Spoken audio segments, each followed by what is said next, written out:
Bonjour, bienvenue sur ma nouvelle chaîne YouTube, Simonin Photographie. Aujourd'hui, je vais vous parler matos.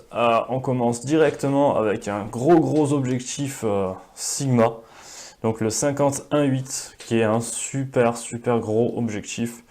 Donc il va être spécial APS-C du coup, donc vous ne pourrez pas le monter sur plein format, ou alors vous allez avoir un crops dessus.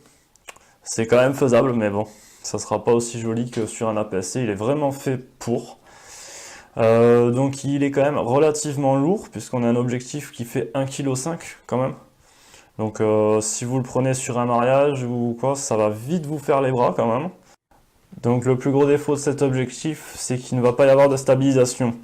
Pour avoir une belle ouverture comme on a, donc ouverture d'un 8 constant, ils n'ont pas pu rentrer la stabilisation à l'intérieur. Ça pose un petit problème, mais c'est parfaitement gérable, il suffit juste de stabiliser ses photos quand on fait sa prise de vue, être bien stable, ça passe largement. Alors, en utilisation sport, ça va être encore un peu plus gênant, mais j'ai fait des photos sport et ça pose quand même pas de problème, hein. Il suffit de savoir gérer parfaitement son matos, c'est parfaitement réalisable. Distance minimum de mise au point, donc la distance pour faire le focus sera d'1 mètre. Ça peut parfois poser des problèmes si vous êtes sur un mariage en mairie ou quoi, vous allez être un peu trop près au niveau du focus, ça risque d'être dommage.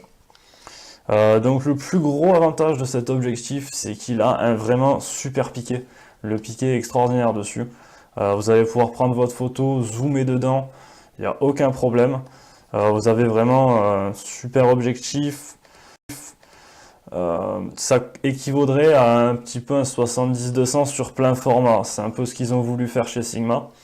Alors je sais qu'il y en a qui vont me taper sur les doigts en disant ça.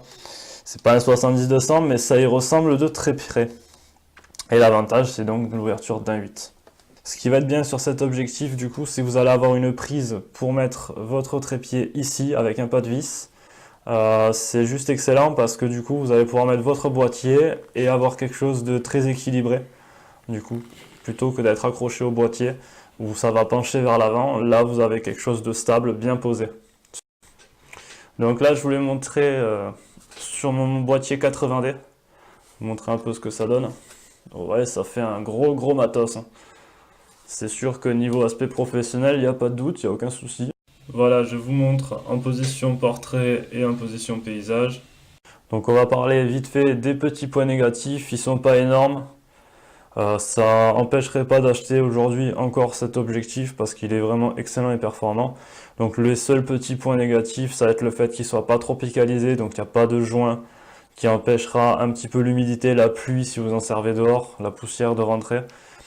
Et le poids, moi ça me dérange absolument pas, mais je pense que sur certaines personnes, le poids peut vraiment être gênant sur cet objectif, surtout si vous travaillez avec double boîtier.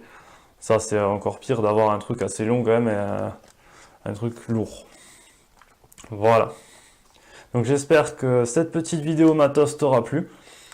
Abonne-toi à la chaîne, il y en aura d'autres. Je commence à peine donc du coup ma chaîne YouTube. J'espère que ça te plaît et à bientôt.